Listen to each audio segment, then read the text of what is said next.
देखिए,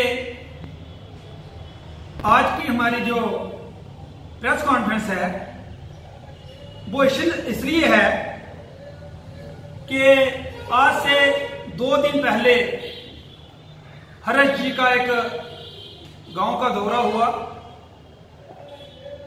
और उसमें हम सत्या गांव में गए, लेकिन वहां जो सत्या के हमारे पैंथर्स पार्टी के कार्यकर्ता हैं, वो वहां के पंच भी हैं, वो भी हमारे साथ थे, लेकिन उनके ही बेटे की वहां शिकायत हो जाती है।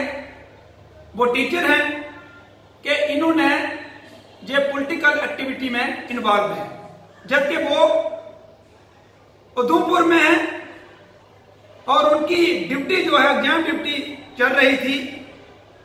लेकिन बड़े अफसोस के साथ कहना पड़ता है कि जिस आदमी ने वो शिकायत की वो हमारे एक्स एमएलए आरएस पठानिया, जिनका काम ही ये है कि वो एम्प्लॉइज के अगेंस्ट शिकायत करेंगे और जो भी पैंथर्स पार्टी का लीडर होगा, उसका कोई भी रिलेटिव होगा, उसकी वो शिकायत करते हैं।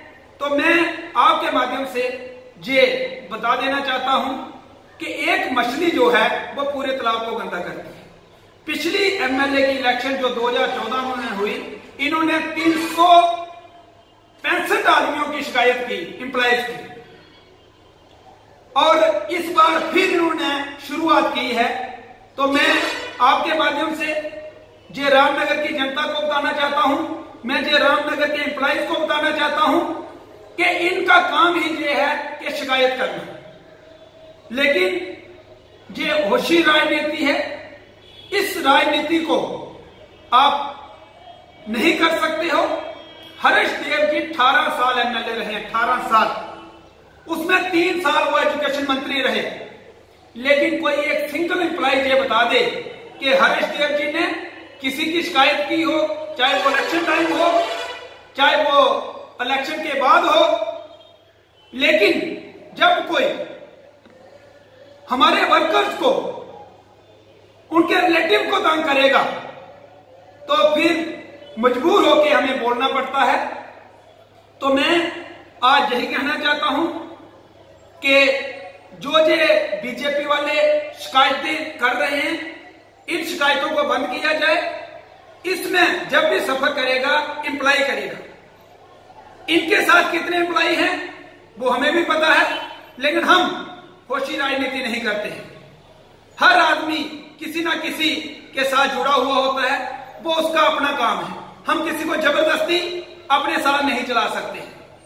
ये एम्प्लॉय को दबाते हैं कि जहां हमारे साथ चलो, नहीं तो हम आपकी शिकायत करेंगे।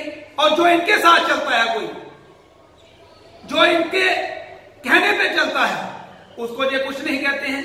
तो मैं आज आपके माध्यम से दोबारा यही कहना चाहूंगा कि अगर यही शिकायतों का दौर शुरू हुआ तो ये बात रामनगर के लिए भी अच्छी नहीं होगी और इनका कुछ नहीं जाएगा। जो शिकायत करने वाले हैं, इनका काम ही यही है।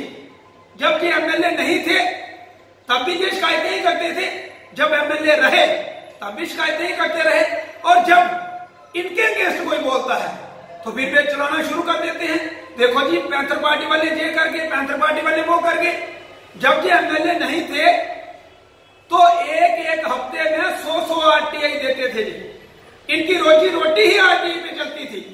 और जब ये एमएलए बने तो इन्होंने असेंबली में वकालत की कि आरटीआई बंद होनी चाहिए, क्योंकि जब इनके काले चिट्ठे बाहर आने लगे तो इन्होंने आरटीआई, अब ये जहां भी गांव में जाते हैं लोगों को बोलते हैं कि काम तो मैं करना चाहता हूं, लेकिन हर्ष देव जी आरटीआई लगा देते हैं।